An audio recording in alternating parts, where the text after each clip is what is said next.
Di episode kali ini kita akan berkenalan lebih dekat dengan sosok wakil rakyat dari Komisi D DPRD Jawa Tengah. Beliau dikenal hangat di kalangan pesantren, khususnya di Rembang.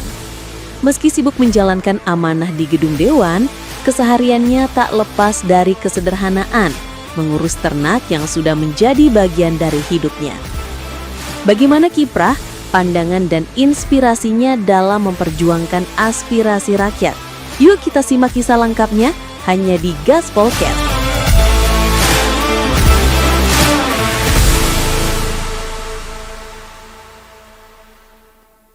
Selamat siang pemirsa Lingkar TV dimanapun Anda berada. Berjumpa kembali dengan saya Nalin RA dalam acara Gaspolke, Gagasan Politik dan Kemasyarakatan. Pada episode kali ini sangat istimewa sekali karena saya kehadiran tamu dari Rembang. Nah, beliau ini adalah anggota DPRD Jawa Tengah dari Komisi D. Kita sapa dulu narasumber kita. Assalamualaikum Pak Wafa. Waalaikumsalam Mbak. Iya, jadi sebenarnya ini tuh biasa atau akrab juga dipanggil dengan Gus Wafa ya. Tapi kita panggil Pak Wafa aja lah ya Kak. Biar lebih apa Gus? Lebih akrab saja. Ya lebih akrab saja seperti itu. Pak Wafa, ini kan pemirsa Lingkar TV mau berkenalan sama Pak Wafa. Mungkin bisa dikenalkan sedikit tentang Pak Wafa? Ya, jadi nama lengkap saya Muhammad Ali Wafa, biasa dipanggil Pak Wafa atau Mas Wafa gitu ya. Bahkan beberapa juga memanggil Gus Wafa seperti itu Mbak.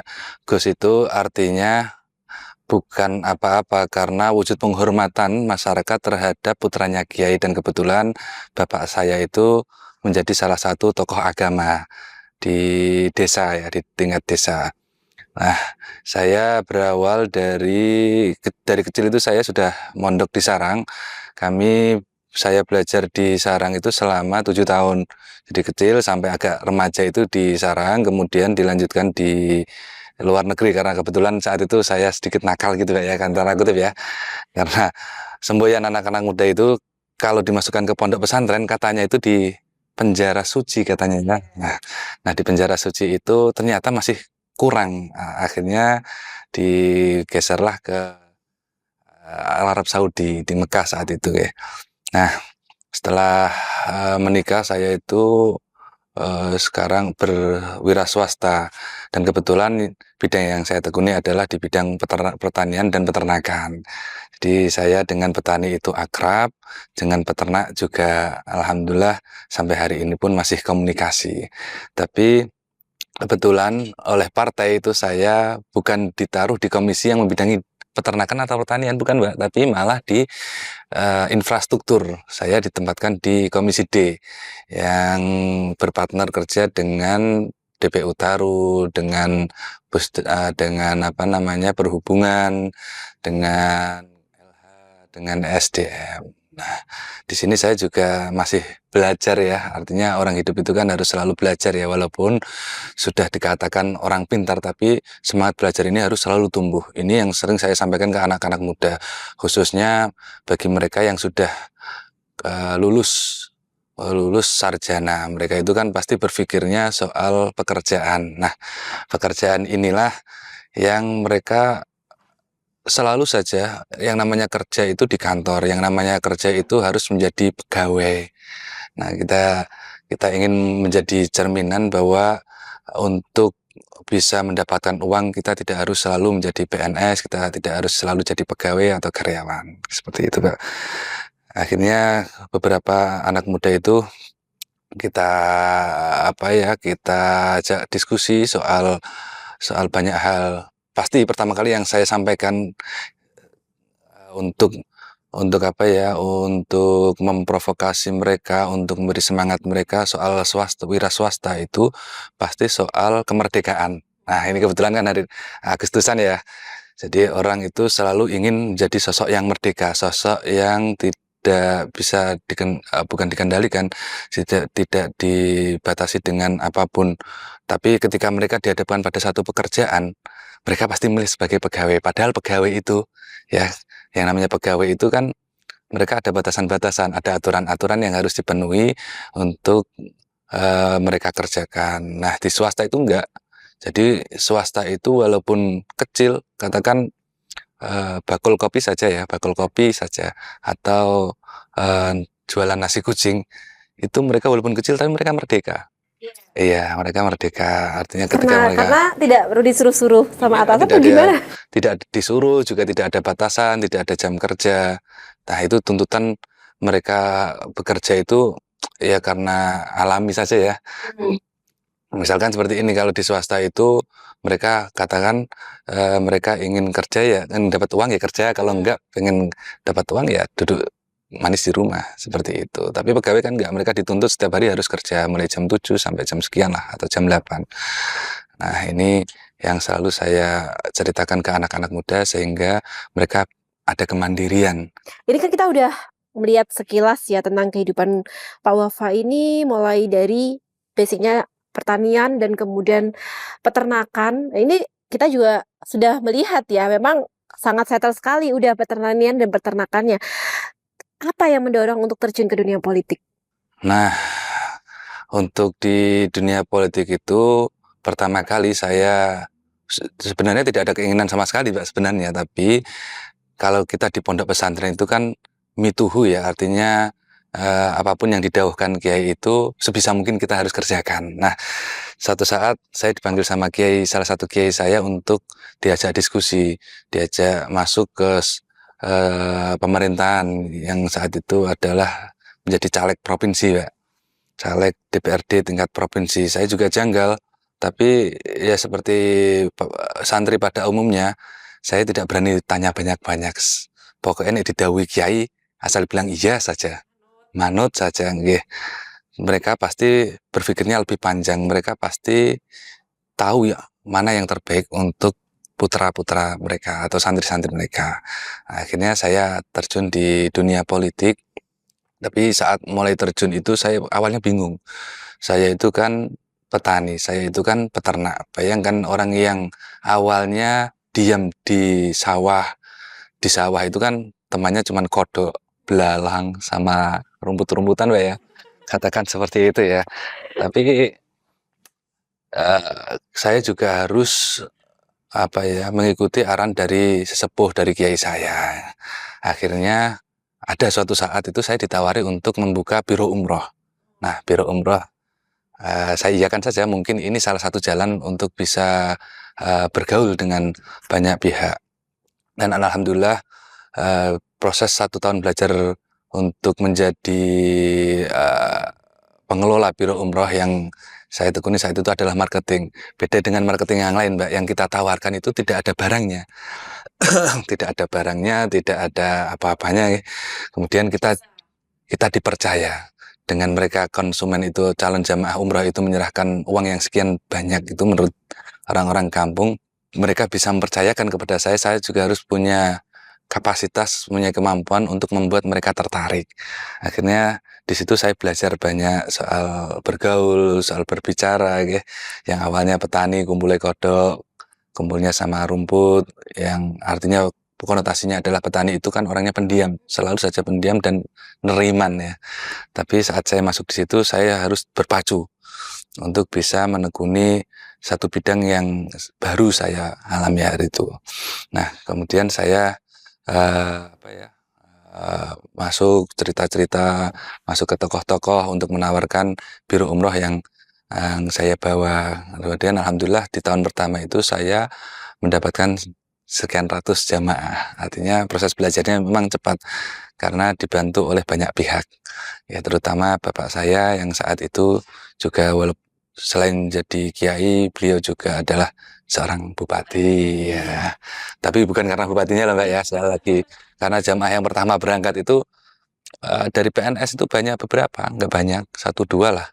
Yang banyak itu dari kiai, dari kalangan masyarakat umum, bukan yang berkaitan dengan birokrasi.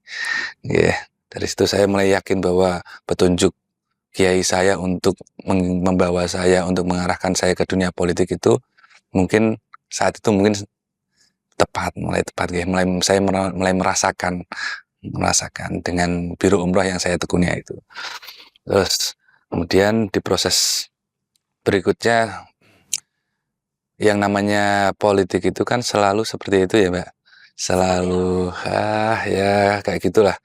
Semua demi kepentingan, semua demi kepentingan. Tapi pesan dari bapak saya selalu saja mengingatkan saya bahwa kepentingan masyarakat itu lebih utama. Ini karena saya adalah bimbingan bapak saya yang adalah juga seorang kiai, beliau juga mengibaratkan seperti ini, Mbak. Dari sekian cerita ya, ini cerita soal tarikh, soal sejarah ya. Dari sekian sahabat itu yang paling utama siapa? Coba. Saya bilang Abu Bakar, ya. Yang kedua Umar, yang ketiga Utsman, yang keempat berikutnya adalah Sayyidina Ali. Yang semuanya adalah orang pemerintahan. Maka saat itu juga saya agak tertarik juga ya untuk menjadi sosok yang lebih baik dari hari ke hari itu. Makanya saya menekuni dunia ini karena dianggap di pemerintahan itu manfaatnya lebih luas. Sekaya apapun kita itu pasti soal soal memberikan sesuatu itu pasti ada hitungannya. CSR lah, zakat lah, pasti ada hitungan. Tapi soal pemerintahan nggak usah seperti itu.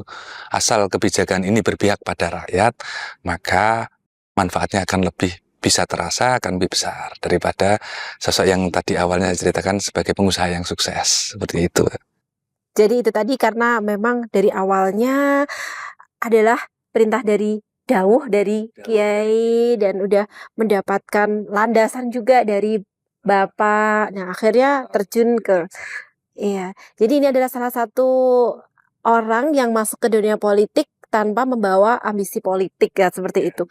Tapi setelah berada di sana, ini kan adalah amanah rakyat yang dititipkan ya sama Gus Wafa ini.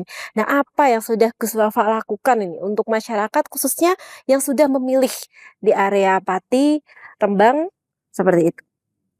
Yang paling pertama pasti kita berterima kasih ya kepada konstituen, kepada tim ses, dan wujud terima kasih sosok pejabat itu tidak hanya dengan ucapan, tapi dengan kebijakan-kebijakan yang pro terhadap mereka, pro terhadap rakyat. Nah, ini beberapa hal yang sudah kami lakukan bersama dengan pemerintahan itu.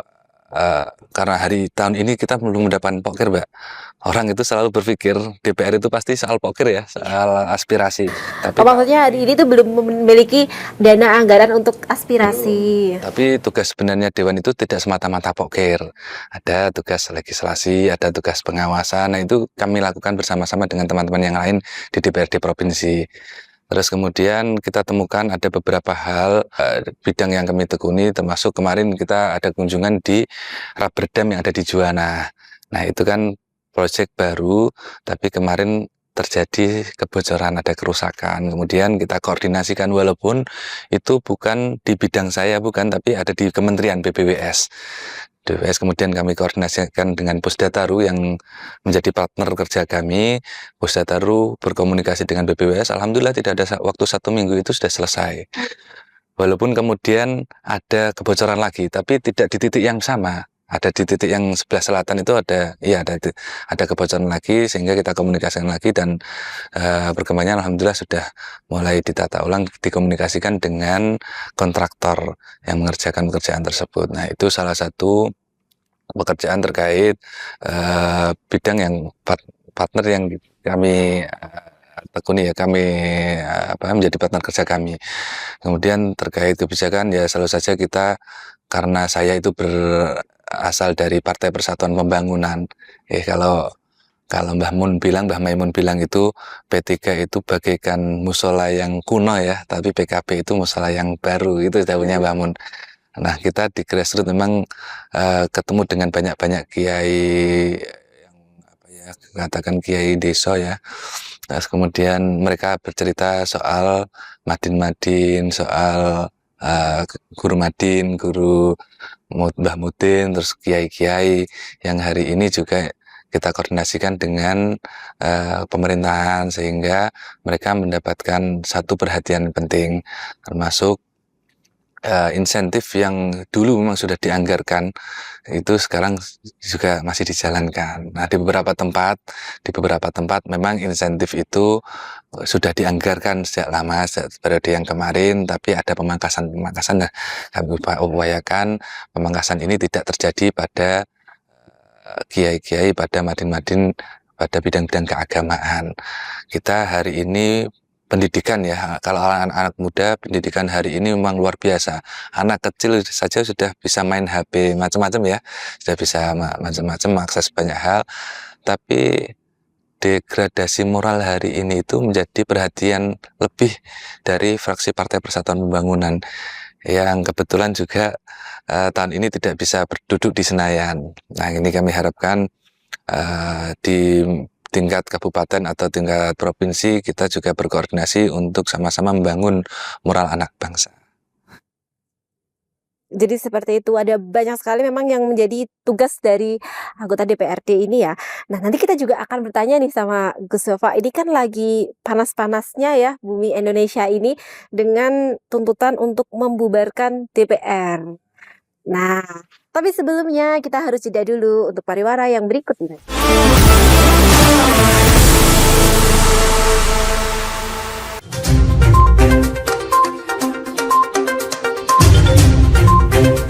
Merangkum semua peristiwa sebagai berita yang penuh fakta.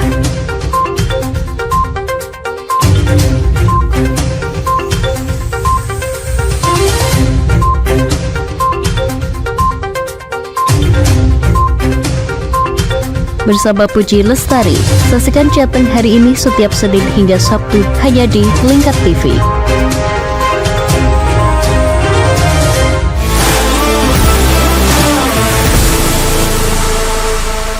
Masih bersama saya Nalin RA dalam Gaspolke, Gagasan Politik dan Kemasyarakatan bersama Pak Wafa nih, anggota Komisi D DPRD Jateng. Pak Wafa, ini tadi kita sudah bicara sedikit mengenai latar belakang, bagaimana bisa terjun ke politik dan apa yang sudah dilakukan untuk masyarakat. Ini kan memang sesuatu yang kita memasuk ke dunia politik tanpa ada ambisi politik ini. Tapi tentulah untuk bisa sampai ke sini dan untuk mendulang suara masyarakat ini kan juga bukan sesuatu yang mudah. Kita tahu bagaimana para politikus ini bertarung dan mati-matian obrol janji-janji manis untuk bisa menjaring suara rakyat. Kalau tips dari Pak Wafa sendiri atau pengalaman Pak Wafa sendiri ini dari yang tadinya petani dan peternak bisa dipercaya hingga ke gedung DPRD itu gimana? Nah, jadi seperti ini, Mbak. Saya itu menjadi salah satu orang yang percaya bahwa setiap kegiatan itu harus kita lakukan dengan rasa senang, dengan ceria, seperti itu, Mbak. Artinya, kalau kita melihat anak kecil itu kan lari ke sana kemari ya. Ya. Lari ke sana kemari, tapi mereka tidak merasa capek. Karena apa? Karena mereka senang. Nah, di sini juga saya terapkan. Artinya saat berkampanye pun saya merasa seperti cah dolanan. Anak kecil yang sedang bermain. Orang itu kalau melakukan pekerjaan dengan terpaksa pasti capeknya sangat terasa, pasti seperti itu. Tapi dengan rasa senang seperti kita bermain itu rasa capek itu akan hilang pasti. Nah, di masa-masa dulu saat saya berproses untuk bisa menduduki jabatan sebagai DPRD provinsi itu, saya sering berkomunikasi dengan anak muda. Ambil contoh seperti ini, Mbak. Saya ingin tampil beda. Jadi ketika caleg itu berkampanye, mereka pasti menggelontorkan uang. Tapi saat itu dengan kenakalan cara berpikir saya bukan mengeluarkan uang, bukan, tapi di beberapa hal itu saya malah dapat keuntungan. Taruh seperti ini, dulu itu kampanye itu kan macam-macam ya, ada senam ibu-ibu, ada macam-macam. Nah, itu yang saya lakukan itu. Jadi saya itu bukan fokus untuk kampanye, tapi bagaimana mengumpulkan orang, kemudian saya tidak mengeluarkan uang, bahkan mendapatkan uang. Bagaimana itu caranya? Ada. Jadi saat itu saya menghimpun ibu-ibu untuk mengadakan satu senam di satu pantai yang katakan di Rembang itu indah. Indah. Dan mereka akan sukarela untuk mengeluarkan uang, tapi bukan sebagai saya bukan saya sebagai caleg, Tapi anak-anak muda ini saya giring bagaimana berpikir untuk bisa lebih kreatif. Jadi kampanye yang kemarin itu dikatakan menghabiskan banyak uang, tapi ternyata mereka malah mendapatkan uang. Nah, dengan berkumpulnya ibu-ibu itu, berkumpul tidak semata-mata berkumpul, tapi mereka akan rela patungan, Mbak. Ibu-ibu senam kan seperti itu ya. Mereka mendatangkan pelatih instruktur senam, itu mereka juga mengeluarkan biaya, bukan gratis, bukan. Nah, ketika kita adakan acara semacam ini, buatkan event, saat itu laporan dari teman-teman anak-anak muda itu, kita malah dapat saldo 1 juta sekian. Jadi bukan kita mengeluarkan uang, tapi ada event yang dikelola oleh anak-anak muda, kemudian kita numpang di situ, katakan ya, kita numpang di situ secara gratis, tapi ide yang punya saya, kemudian keuntungan itu dibagi mereka secara bersama-sama. Itu salah satu contoh seperti itu. Ada jalan santai juga, Pak. Jalan santai hari ini kan kupon tidak dibagikan, ada ya, kupon yang tidak dibagikan secara gratis. Itu dulu sudah kita praktekkan. Jadi kupon itu dibeli dengan hadiah yang nanti akan diterima, itu door prize-nya dibuat agak menarik, seperti sepeda motor, seperti sepeda gunung, seperti itu ya. Nah, event-event seperti itu, jalan sehat, event-event seperti itu yang hari ini dilakukan itu secara politis dalam bentuk kampanye itu bisa dikemas, kemudian tidak mengeluarkan biaya yang banyak, tapi malah ada beberapa yang mendapatkan keuntungan walaupun hanya beberapa ya. Tapi memang event-event itu sering kita manfaatkan, sehingga dari awal memang kita tidak boros di dana kampanye. Nah, itu kenakalan sedikit yang saya ceritakan. Kemudian kalau orang berpikir bahwa ya anak bupati piye lah gitu. Ya mesti menang. Iya, pasti menang. Ternyata saat itu saya memang dibiarkan oleh bapak saya untuk bertarung. Beliau bilang seperti ini, nek kowe dadi berarti ya yang milih adalah rakyat, bukan karena saya. Benar, saya dibiarkan terjun sendirian, hanya dibekali beberapa hal, mungkin ya ada sedikit diskusi ya, nasihat-nasihat saat saya pulang dari kampanye, mungkin seminggu sekali saya diberikan pesan seperti ini, seperti itulah. Tapi di bawah ya saya tarung sendiri, benar-benar tarung Tapi sendiri. tidak dibekali uang gitu. Ya, karena sekali lagi ya, nek jarine wong lanang itu ya harus kuat ya, harus mampu untuk menghadapi segala macam rintangan, karena beban itu bukan ada di pundak wanita ya, katakan seperti itu. Selain ya beban itu pasti ada di pundak pria, itu wong desa bilangnya seperti itu, karena yang bertanggung jawab atas rumah tangga itu pasti suami. Terus di mana-mana bukan kita membeda-bedakan gender, bukan. Tapi itu yang harus ditanamkan agar semangat untuk berjuang itu tinggi. Ya.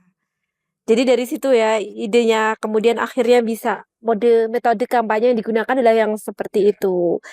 Jadi kalau kita misalnya menggali lebih dalam mengenai siapa sih sebenarnya pemilih-pemilih dari Pak Wafa ini? Ya Dari kalangan pasti ya. peternak, ibu-ibu tadi, atau dari remaja atau pemuda? Pasti satu yang paling banyak itu ya pasti dari partai ya, Mbak.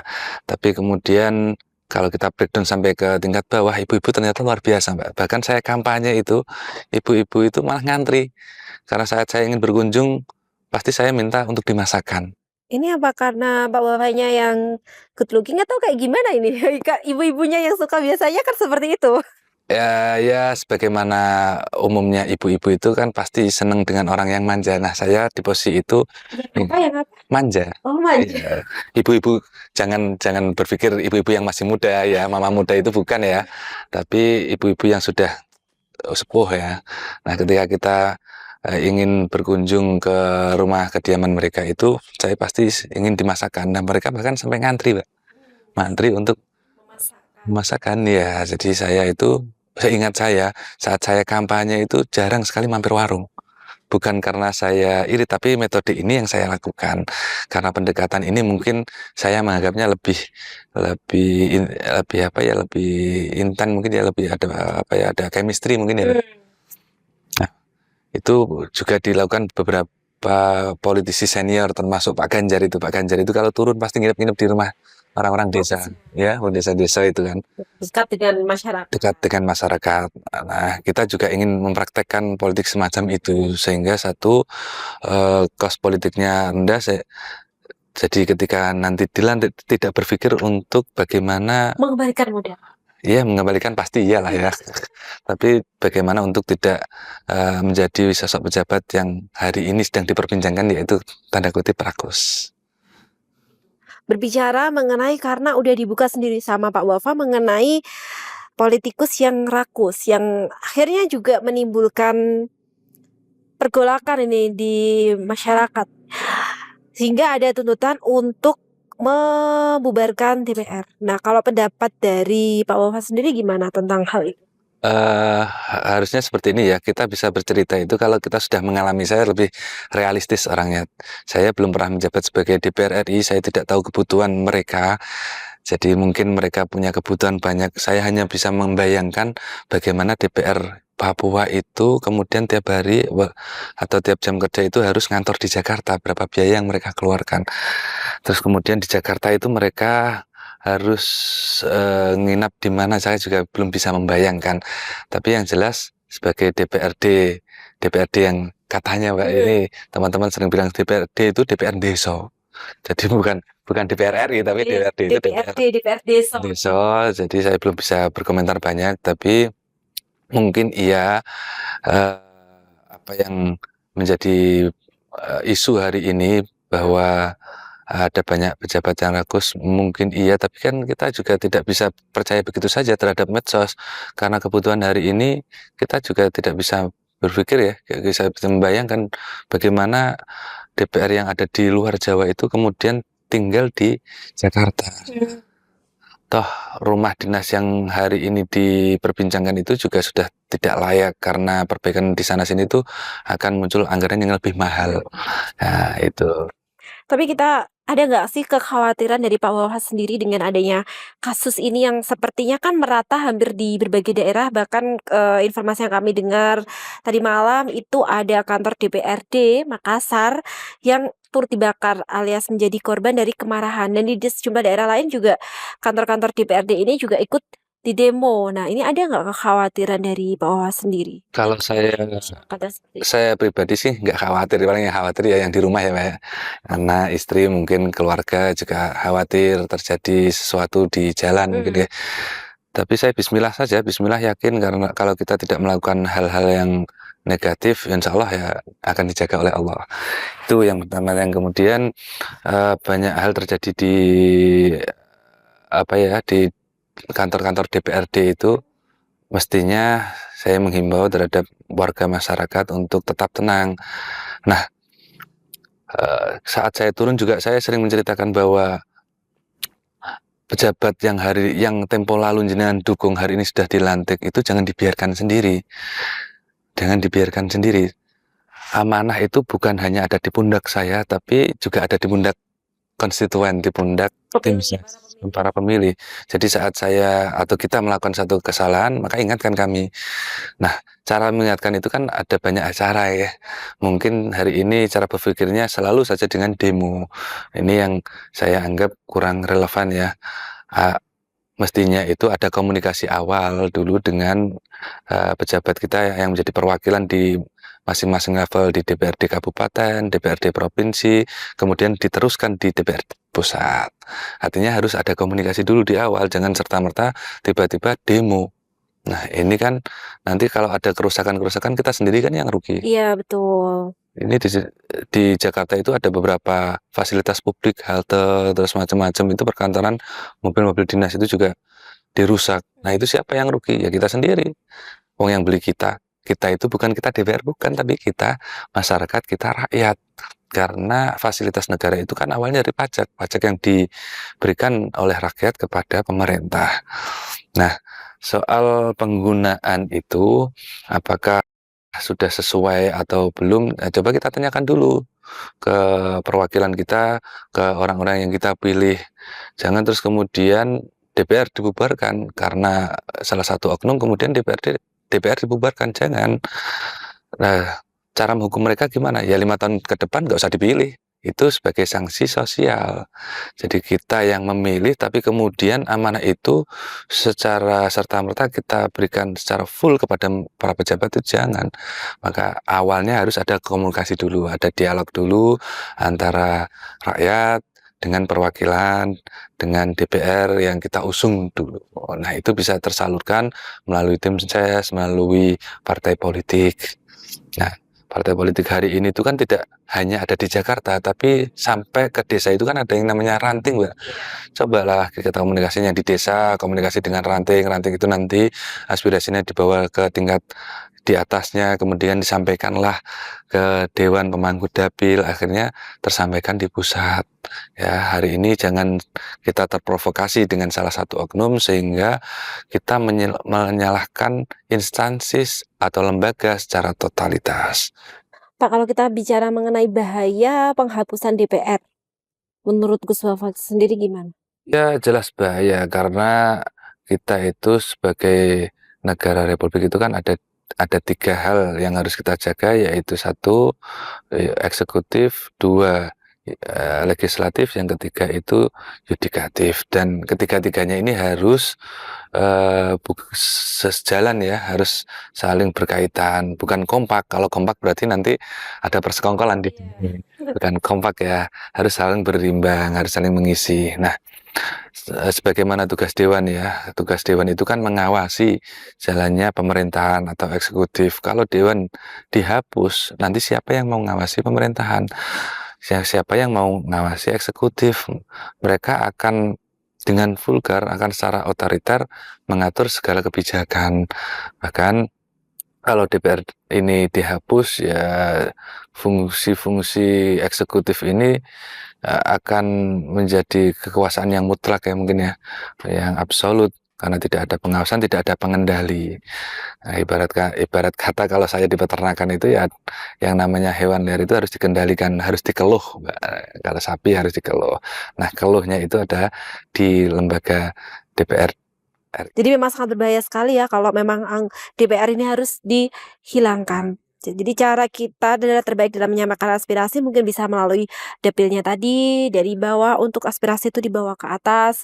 Selain itu juga salah satu hukuman bagi mereka yang tidak amanah adalah tidak memilihnya lagi. Iya, itu sebagai sanksi sosial. Jadi jangan terbakar emosi, jangan tersulut emosi. Bahkan hari ini media itu kan selalu memberitakan sesuatu yang apa ya, provokatif seperti itu ya, provokatif. Tapi media sosial itu. Terutama media sosial hari ini. Harapannya ya kita tetap tenang, kita tetap jadi ketimuran, adat ketimuran harus tetap kita jaga sehingga kondusivitas negara itu terjaga. Kalau ketertiban ini sampai apa ya, ketentraman di satu negara ini terganggu, maka investasi pun akan terganggu. Orang itu tidak akan menginvestasikan kalau mereka tidak merasa nyaman. Nah, oleh sebab itu maka kondusivitas ini tetap harus kita jaga sehingga tidak terjadi PHK di sana sini ya. PHK salah satunya karena mereka mungkin di luar sistem perekonomian global itu mereka pasti tidak nyaman ya, seperti kita. Kita itu kalau merasa satu usaha itu rawan untuk rugi, pasti investasinya akan kita stop di situ. Nah, sama di negara juga seperti Jadi itu. pada akhirnya sifat-sifat yang anarkis itu justru malah akan merugikan kita Pasti merugikan kita sendiri. masyarakat karena Itu yang punya kan kita, yang punya itu rakyat, karena fasilitas-fasilitas itu fasilitas publik. Nah, itu nanti akan mengganggu banyak peristiwa ya. Contoh seperti halte itu nanti bisnya mau lewat kemana, yang penumpangnya juga akan antri di mana, kan repot semua, Mbak. baik, nggak terasa dialog kita udah cukup panjang sekali dan waktu juga yang harus memisahkan. Ini mungkin terakhir ini Pak Wafa, kita melihat situasi negeri kita yang saat ini membara di berbagai sudut, mungkin bisa menyampaikan sepatah dua patah kata kepada masyarakat dan mungkin juga kepada teman-teman Anda di Dewan. Ya, kami berharap untuk semua elemen menjaga, menahan diri agar tidak terjadi kerusuhan di mana-mana. Demo sebagai ungkapan aspirasi kita sudah kita lakukan, semua sudah kita lakukan. Tinggal yang satu yang belum kita lakukan adalah berdoa dan bertawakal, pasrah. Jadi bukan artinya kita diam, bukan, tapi ada madorot yang lebih besar, ada kerusakan yang lebih besar ketika negara ini chaos. Ini wujud kecintaan kita terhadap NKRI. Nah, ini tidak lepas dari daunnya Mbah Maimun, apapun NKRI itu harus kita cintai. Itu sebagian dari iman ya, seperti kata Mbah Hasyim Asy'ari selaku pendiri NU. Nah, kami berharap wujud cinta kita itu kita sudah ekspresikan kemarin, maka kemudian kita lanjutkan lagi dengan berdoa, dan sekali lagi jangan bersikap anarkis karena itu akan mengganggu ketertiban umum, akan merusak fasilitas publik yang ujung-ujungnya akan memperparah suasana. Kita tidak ingin Indonesia seperti negara-negara perang yang lain ya. Kita berharap semua elemen untuk menjaga kondusivitas masing-masing sehingga tidak terjadi perang atau chaos ya. Untuk teman-teman Dewan dimanapun berada, kami berharap aspirasi yang ada di bawah itu bisa diterima dengan baik, kemudian kita lanjutkan dan kita fasilitasi, kita kolaborasikan dengan pemerintah yang ada di pusat sehingga apa yang menjadi suara rakyat itu bisa terrealisasikan, tidak ada kesan pembiaran. Nah, ini sekali lagi demi cinta kita terhadap Republik Indonesia. Nah, demikian pemirsa Lingkar TV dimanapun Anda berada, saksikan terus Gaspol K bersama saya Naliner A. Akhirnya saya berserta segenap kru yang bertugas mohon undur diri. Wassalamualaikum warahmatullahi wabarakatuh.